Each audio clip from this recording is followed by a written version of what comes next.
Vivo V60 है मेरे पास। और Vivo के V सीरीज की खासियत ये होती है कि ये थोड़ा लाइट वेट फोन्स होते हैं, स्लिम होते हैं, सेल्फी सेंट्रिक होते हैं। इसी वजह से इस बार कंपनी ने कैमरा पे थोड़ा सा ज़्यादा ही फोकस कर दिया है। ज़्यादा ही फोकस कर दिया है मतलब ये है कि इस बार Zeiss के साथ पार्टनरशिप जो कंपनी की चलती है अपने फ्लैगशिप डिवाइसेस के लिए जो महंगे होते हैं, इस बार इन्होंने V सीरीज में भी इंप्लीमेंट कर दिया है so that you can have a good quality photo. अब क्या है कि जो सेंसर है इसका, प्राइमरी सेंसर है 50 मेगापिक्सल का, इसमें एक और 50 मेगापिक्सल का है एंड देन सेल्फी कैमरा भी 50 मेगापिक्सल का है। तो तीन तो 50-50 मेगापिक्सल के हैं और 8 मेगापिक्सल का एक और कैमरा है। और अच्छी बात यह है कि जो इसमें आप लाइट देख रहे हैं उससे आप मूड लाइटिंग क्रिएट कर सकते हैं। जैसे आपको अंधेरे में अगर फोटोग्राफी करनी है तो एक अच्छा सा लाइट इफेक्ट बन करके आ जाएगा जिससे आप यहाँ से कंट्रोल कर पाएंगे। और यहाँ पे ऑप्शन है लाइक आप चेंज कर सकते हैं, आप कलर वगैरह चेंज कर सकते हैं, कलर टेम्परेचर चेंज कर सकते हैं और यहाँ से बहुत सारी चीज़ें कर सकते हैं। तो आप बेसिकली एक मूड लाइटिंग जो कहते हैं वो क्रिएट करके अच्छी खासी फोटोज क्लिक कर सकते हैं। और Zeiss के साथ पार्टनरशिप के बाद कंपनी लाइक जो फ्लैगशिप फ़ोन है उनसे आपको जो आउटपुट मिलती है वो ज़्यादा बेटर दिखती है, क्योंकि जो कलर करेक्शन और जो बहुत सारी चीज़ें अंदर होती रहती हैं Zeiss की वजह से, उससे आपको एक अच्छा फ़ोटो मिलता है। अब क्या है कि कंपनी ने इस फ़ोन में भी, V सीरीज़ वाले फ़ोन में भी Zeiss लगा दिया है। तो आप Zeiss ऑप्टिक्स के जो फीचर्स हैं वो सारे फीचर्स आपको मिलेंगे। फॉर एग्जांपल आप ऐप ओपन करते हो कैमरा का, अब वहाँ पे मोर पे जाएंगे आप तो यहाँ पे बहुत सारे ऑप्शंस मिलेंगे लाइक डुअल व्यू आप ऑन कर सकते हैं एंड देन एस्ट्रो मोड इनका काफ़ी अच्छा है वीवो का, काफ़ी पहले से एस्ट्रो मोड पे कंपनी काम करे। एस्ट्रो मोड मीन्स लाइक अगर आप कहीं ऐसी जगह जा रहे हैं जहाँ से आप स्टार गेजिंग कर सकते हैं तो वहाँ पर बिल्कुल कम लाइट है और अंधेरा है, देन स्टार्स की फ़ोटो क्लिक कर सकते हैं और एक जो मिल्की वे है सॉर्ट ऑफ उस तरह की चीज़ें आप इससे भी क्लिक कर सकते हैं। दूसरी चीज़ इसमें slow mo and ultra HD document, high resolution and then आप सेटिंग्स में जाकर बहुत सारी चीज़ें चेंज कर सकते हैं। कैमरा इंटरफेस काफ़ी इजी टू यूज़ है, मतलब आपको कोई परेशानी नहीं होगी कैमरा यूज़ करने में।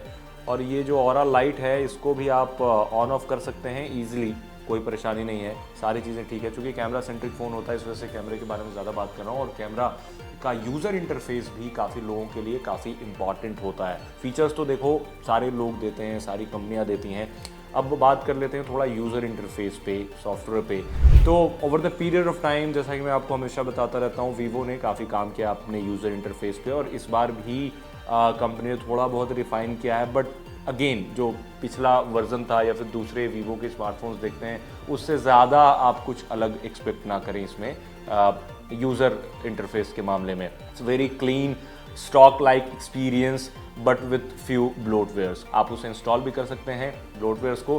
बट फिर से मैं ये कहना चाहूँगा, हर रिव्यू में कहता हूँ कि कंपनियों को कम से कम अब इस पे काम करना चाहिए। यूज़र्स को ये आज़ादी हो कि वो कौन सा ऐप इंस्टॉल करना चाहें, कौन सा ऐप इंस्टॉल करना ना चाहें, क्योंकि कई बार ऐसा होता है कि जो ऐप फ़ोन पे प्री इंस्टॉल्ड आते हैं यूज़र्स उसे रिमूव नहीं करते। और अगर फ़ोन में आपके कोई ऐप इंस्टॉल्ड है ऑलरेडी, इट मीन्स कि वो आपका डेटा ले रहा है, क्योंकि आप परमिशन में जाएंगे तो आपको देखने के लिए मिलेगा कि बहुत सारे एक्सेस आपके फ़ोन का उन्होंने ले रखा होता है ऑलरेडी। तो ये अच्छी चीज़ नहीं है प्राइवेसी के लिहाज से। अदरवाइज बिल्ड क्वालिटी की बात कर लें तो काफ़ी फ़ोन प्रीमियम लगता है देखने में। कैमरा मॉड्यूल में भी आप चेंज देख पा रहे होंगे, पिल शेप्ड कैमरा मॉड्यूल है एंड यहाँ पे ऑरा लाइट है, यहाँ पर एक और कैमरा दिया गया है।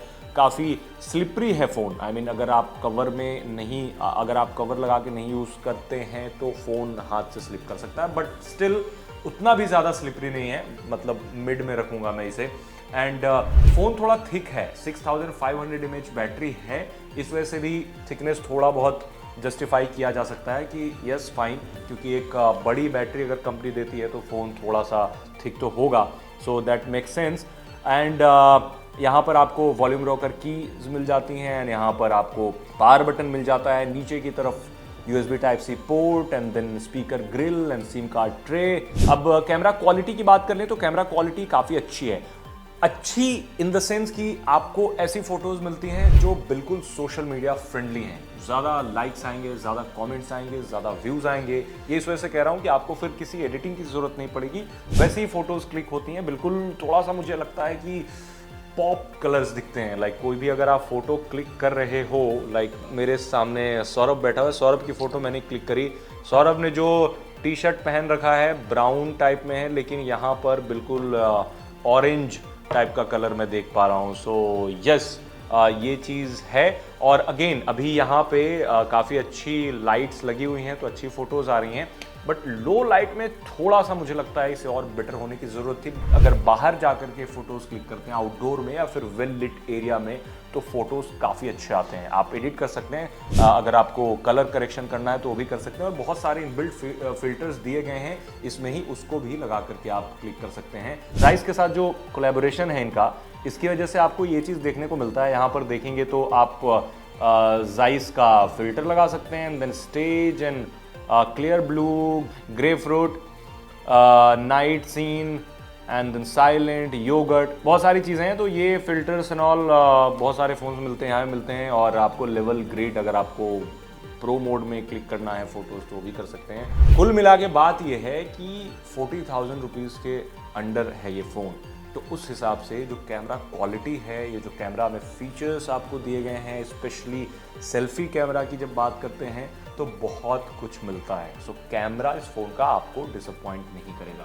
दूसरी चीज़ आते हैं प्रोसेसर पे, तो प्रोसेसर इसका काफ़ी कैपेबल है। इस सेगमेंट में जो दूसरे प्रोसेसर सेम, मतलब मोर और लेस सेम है सारे, कुछ ऐसा नहीं है कि बहुत अंडर परफॉर्म करता है या फिर बहुत एक्सेप्शनल ही परफॉर्म कर रहा है। कोई लैग मुझे देखने को नहीं मिला मल्टीटास्किंग में भी, या फिर किसी चीज़ में गेमिंग वगैरह भी अच्छे से आप कर सकते हैं, कोई प्रॉब्लम नहीं है। बैटरी ओवरहीट नहीं होती है लगातार आप फ़ोन अगर यूज़ करेंगे तो, बट अगेन अगर आप गेमिंग कर रहे हैं तो हो सकता है आपको वो प्रॉब्लम महसूस हो। बैटरी बैकअप का जहाँ तक सवाल है, तो बैटरी बैकअप आप मॉडरेट यूज़ में 1 से 1.5 दिन तक आराम से निकाल सकते हैं। अगर आप फ़ोन कम यूज़ करते हैं तो वाई नॉट, 2 से ढाई दिन भी बैटरी चल सकती है, बट कम से कम फ़ोन को यूज़ करना इज़ समथिंग एल्स, जो आजकल लोग नहीं करते। फ़ोन ज़्यादा ही यूज़ किए जाते हैं। और दूसरी चीज़ कि इसका जो रिफ्रेश रेट है 120 हर्ट्ज तक जाता है। आप उसे कस्टमाइज़ कर सकते हैं, कम भी कर सकते हैं, बढ़ा भी सकते हैं, या फिर ऑटो पे भी डाल सकते हैं, तो ये भी एक अच्छा फीचर है। डिस्प्ले काफ़ी क्रिस्प है, it's very bright, colourful, vibrant, और जो एक फील आती है कर्व डिस्प्ले वाली वो भी है, बट थोड़े से बेजल्स हैं, लाइक बॉर्डर्स हैं, आप बॉर्डर्स भी दिखते हैं साइड में, तो उसे और कम किया जा सकता था। IP69 रेटिंग है, इट मीन्स कि अगर आप बारिश में भीगते भीगते बात कर रहे हैं तो कोई प्रॉब्लम नहीं होनी चाहिए।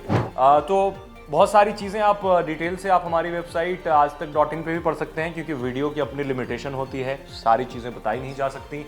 अगेन आपको बहुत सारी चीज़ें जाननी है तो आप हमारी वेबसाइट आज तक पे आ सकते हैं, और कमेंट में बताइए कि आपको ये फ़ोन कैसा लगा। अगर आपके पास 40,000 या फिर 35,000 एंड 40,000 के बीच का बजट होगा तो आप कौन सा फ़ोन खरीदना चाहेंगे, कमेंट में ज़रूर बताएं।